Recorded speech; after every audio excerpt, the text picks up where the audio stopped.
Do you know your blood pressure levels? Umepima blood pressure. One health volunteer has purpose to raise awareness about hypertension. Many people don't think that hypertension can be prevented. That is why you need to know your blood pressure levels, because you never know when the warning bells will ring. Low blood pressure hata inaweza kukupa signs kidogo, uanze kufaint, ukuwe weak, dizzy. Lakini high blood pressure inanga signs. Join me, Dennis Matara, on Wednesday as I bring you The Silent Killer on Health Unlimited at 9 p.m. only on K24 TV.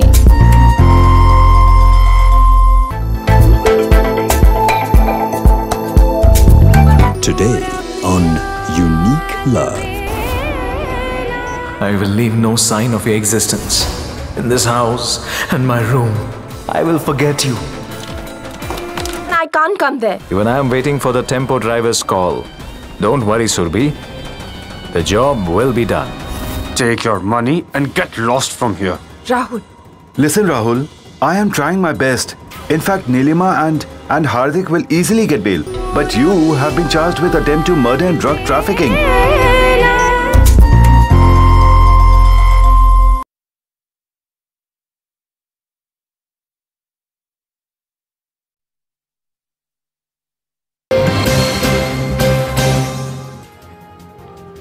It's a couple of minutes to the top of the hour. Thank you for being with us this far. My name is Samuel Njoroge, and let's just bring you up to speed with yet another story that was filed by our team in Nakuru, where a 12-year-old Standard 7 pupil in Nakuru County may never be able to father children after his teacher crushed his genitals for failing to complete a repeat examination. What is of greater concern is that 2 months since the incident, no action has been taken against the said teacher. Here's Joy Kiruki Juma with that report. A village in Wesege's ward of Nakuru County is where we find the 12-year-old boy. His gait slow, an indication of the pain he might be in. His mother, lost in thought as she ponders her next move, shattered that her son's life has been altered in the hands of a teacher. Akaniambia kwanza nichukue ingine nenda nitafotokopi. Nikamwambia mama yuko nyumbani, labda aje jioni ndio anipe pesa na nikaita fotokopi. Kwanza mimi ndo niambiwa akanifinya. A punishment that was inflicted on him 2 months ago after he failed to come with paper required for him to resit an examination. Baada ndio nilianza kujua damu, ndio nikamwambia mama. Ndio. Baada ya siku ngapi? 3. Wakati walipokaribia kufunga shule, ilichukua kama siku 2. Nikaona ana unyonge na hana furaha. Nikamuuliza ni shida gani.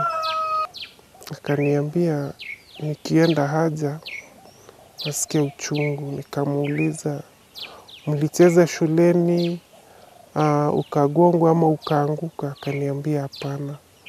Akaanza kulia. Concerned about the damage the teacher may have inflicted, she took her son to see a doctor who conducted tests on his manhood. Ikaonekana kwamba amepata shida ya hydrocele ambayo iko na maji hapo na kuna vile pia imeonyesha imefinyika.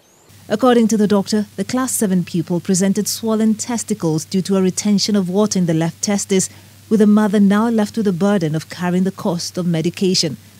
The mother expressed concern about the lack of cooperation from both the police and officers from the Ministry of Education. Wakaniambia kwamba pia huyo mwenye anahusika hayuko. Nikauliza, haja yako tu mama unataka kushtaki mwalimu? Yani ile unaona hayo maongeo.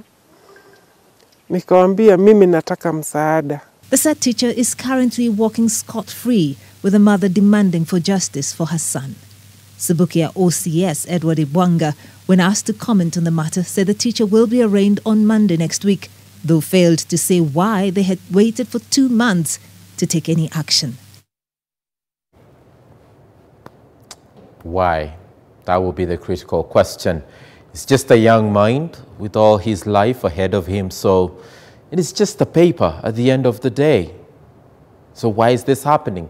And what is the reaction of the Teacher Service Commission in as far as this issue is concerned? We will definitely follow up the developments to this story, as and when we get them, we shall run them by you right here at K24 TV. Now, in the National Assembly today, we've got a debate still ongoing on the Banking Amendment Bill, and that has been ongoing for the better part of this day. So we'll just be running some of the images that we've been able to get from Parliament today.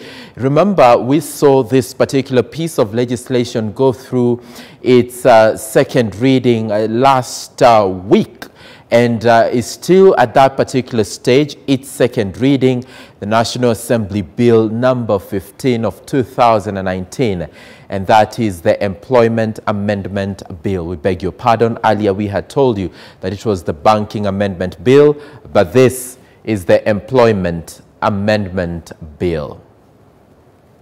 Very, very pertinent in our country as it were today, and more so when it comes to youth employment. And as a nation, we need to rethink our systems and values, and especially our governance systems that need to support a mass of trained and youth who are still going for training with the option or need or with the objective of having some form of earning a living at some point. The way it is right now, Honorable Speaker, Kenya is such that we have a very, very big volume of highly skilled and trained Kenyans who are outside there, who require employment, but we don't have structures that are well put. We don't have structures that are well engaged to really absorb our youth or probably create conducive environment for them to be employed. So I rise to be on record to indicate that it is important that as a country, we address seriously the issue of young people's employment. And not only employment, we should create a good environment for entrepreneurial engagement of skills that we have in that area, because not all of our young people who are training and getting out of training are able to be absorbed in already existing systems. I want to look at young women who are also seriously engaged in work that they come up with themselves, who are engaged in business, who are engaged in other levels of earning a living. We have to really go out of our way to teach our population as a country that people should come up, people should learn to work, to earn, work, to engage, and also work to save. And many systems that have been put also are not getting properly utilized, because we have that, like the Uwezo Fund that the government has put in place to give funds for people to do business, especially women and the young people. But that is Honorable Lillian Gogo Acheng, the Member of Parliament, Rangwe constituency, contributing to the second reading of the Employment Amendment Bill 2019. Now, we need to take you to Uasin Gishu County and bring in our reporter Timothy Simwa, who joins us live with an update from that. And remember, landowners were supposed to meet today over the hike on land rates. He will be telling us more. And as far as that is concerned, Timothy Simwa, take it away. Yeah, well, right, Sam, you're on point. Of course, like we did say in our earlier introduction, is that landowners were supposed to have a meeting today, and indeed at this moment I can confirm to you that it's happening right now. And true to it, I've seen a number of them, of course, turning up for the meeting. I would say slightly over 500 people, and of course the numbers continues to add up as the hour goes by. And of course, having eavesdropped the part of their conversation, some there sounds to be a lot of bitterness from the part of landowners who say due process was not followed in the whole idea of reviewing land rights within Uasin Gishu, and they are determined to make sure that at the end of the day this proposal rather do not see the light of the day. And in the meantime, some allow me to join a number of them, at least MCAs who are going to tell us some of the reservations they have against these particular proposals. I will begin by telling us, UNM, judging from the way landowners are speaking, what are your reservations? What are the issues that you have against the county government with the intended proposal to review land rates in Eldoret? Thank you very much. My name is Chuchune. We are opposed to all this process in its entirety because one thing is that it did not include the public participation. We are demanding that if there is an increase that is going to come, it should be on the basis of the old rates and it should not be on the basis of the current valuation.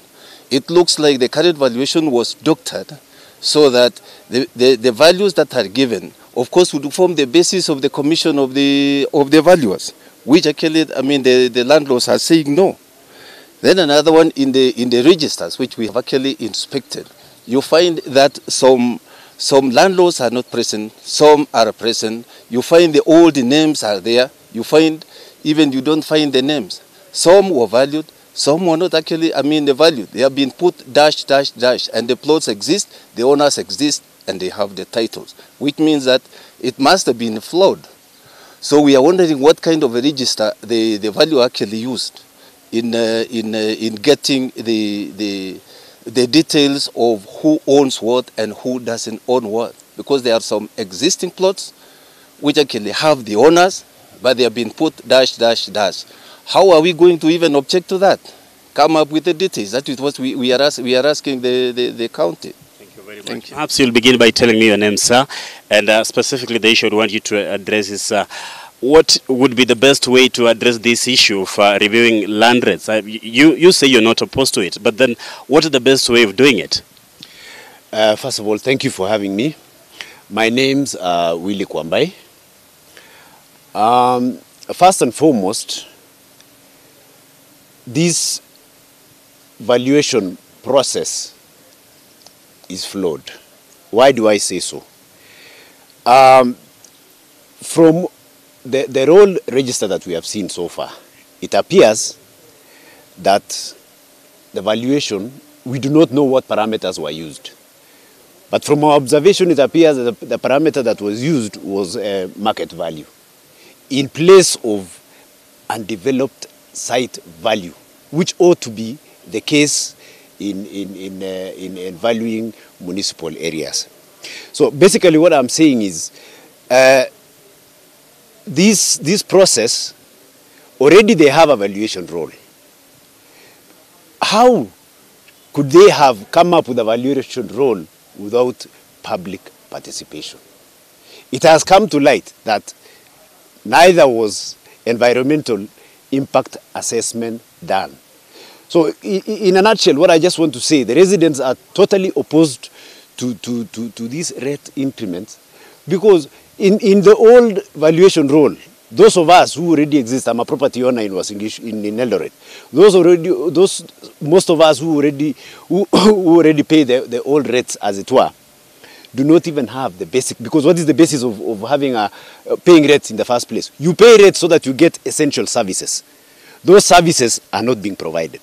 I'm talking about basic services like security lighting, roads, sewerage, water, hospitals, police stations. All those things are non-existent in all blocks. So why would they even think of wanting to review rates? All right, they can review rates, yes, but our participation must be sought. So that is my basis of objection. Mr. Kwambai, what is the way forward then? The way forward would be for the county government, having seen even that the county assembly has rejected the proposal, to come down and sit with us. We were in court yesterday, and then we were even advised. The other side was advised, why don't you sit down with the residents? How do you just impose rates on the residents when you have not done environmental impact assessment, you have not done public participation, and public participation, for God's sake, is not imposing on the people. It is a matter of engaging the citizens. Thank you. Thank you very much, Mr. Kwambai. Perhaps just in 20 seconds, mzee wangu, unaweza kuniambia kwa ufupi tu labda kwa upande wako maoni yako ni yapi kuhusiana na mambo ya land rights? Kwa majina naitwa Steven Mukundi. Mimi ni mwenyeji wa hapa Eldoret. Nimekuwa Eldoret kwa zaidi ya miaka 50. Nimekuwa investor in Eldoret. Tumekuwa tukilipa rates. Rates zimekuwa zikiongezwa. Lakini vile wakati huu wameongeza ni kama kutumaliza. Ni kama wanataka tuwaachie hii mashamba. Sababu ile rate ambayo wametumia rate ambayo haiwezekani na anybody. Hata hao wanajiona sababu wako kwa wabunge wanaongeza, lakini siku ambayo watatoka nje ndio watakuja kuona alifanya makosa. Na sasa sisi tuko nje ndio tunaumia, tunaona ile makosa wanafanya na hawataki kutusikiliza. Na ndio sababu tumeamua kwenda kotini. Na koti imewaamuru waje kwetu tuweze kusikilizana. Na kusikilizana sisi hatujakataa, lakini wa rate yao tunataka wa base na ile rates ambayo tumekuwa tukilipia. Sio ati hiyo valuation wanafanya in our absence. Tunataka wa base na ile rate ambayo tumekuwa tukifanya. Waongeze kitu kama 5%, 10%. Hatujakataa. Thank you very much, mzee wangu. Those were some of the landowners we've been talking to as far as the issue of land rights in Uasin Gishu is concerned. Of course, their effort has kind of received some impetus from the County Assembly of Uasin Gishu after it moved to stop the implementation of those proposals. And of course, the High Court directing that the two parties go on a dialoguing table to have a discussion about it so that they can find a way out. And we are hoping that at the end of the day, perhaps they will agree on on whichever terms they are going to review those particular land. They are currently having a meeting, like I said in my introduction, and we'll be waiting to see what will be the outcome going forward. Back to you, Sam. Thank you, Timothy Seymour, for that update live from Eldoret, Uasin Gishu County. And the story is all about the hiking of land rates with up to 600%. And the landowners are saying that they were never even involved when this decision was being arrived at by the county government of Uasin Gishu.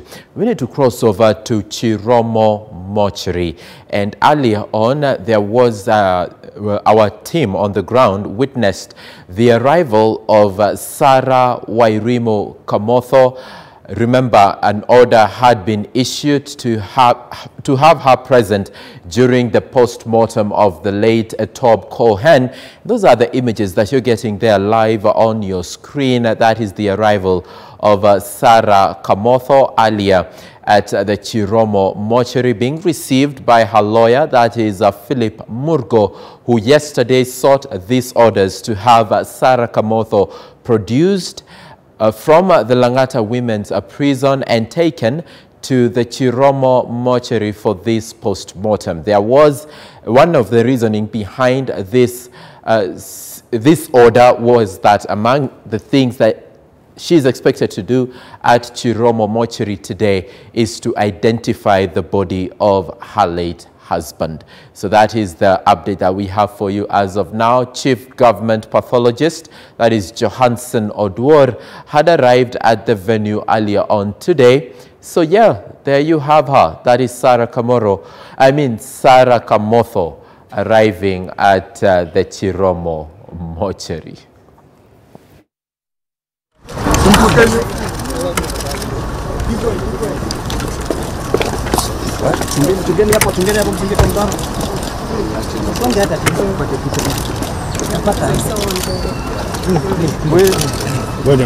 No. We're not here for you. So guys.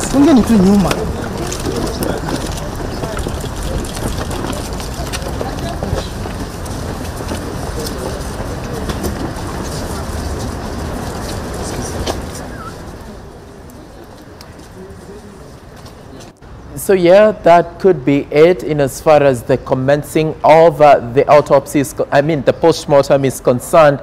Actually, the gentleman you see right there, that is the chief government pathologist, that is Johansson Odwor, who also arrived at Chiromo. Remember, he was on leave and he had to cut short his leave so that he can attend to this matter. That is the update we have for you from the Chiromo mortuary, and we have Lennox Sengre who will be patching up more details for us during our subsequent bulletins. Remember, we had also told you that you can share with us your feedback. Do we have time to take that, Director? Right, I'm reliably informed that we can do that right now as a way of just, winding up the show today. Get to hear what you have been saying online and as far as the issues that we've run by you are concerned. And I'd like to go straight on to Twitter. And remember that video, Consolata Kid, that has been going around online, trending for the better part of this week, not only 24 hours. This week, we've had Kenyans talk about it. Brian Wairimo says, Kenyan hypocrites are surprised about Consolata Kid story and whatnot. And you have been frowning on Ezekiel Mutua when he insists our morals are with the dogs. Charles Mureithi, hashtag Consolata Kid, all that for popularity and clout in school. And now, since the nation more so, Nairobians are into him, he'll continue. You can clearly hear the boy saying, let's do something. Let's just take the last one, shall we? Where Leo Tieno says, before casting the Consolata Kid, we should ask ourselves, what is the role of the media in the development of a moral society? That is what you've been saying. And as far as that hashtag is concerned, for now, at around 17 minutes past the hour, let us wind up the daily brief.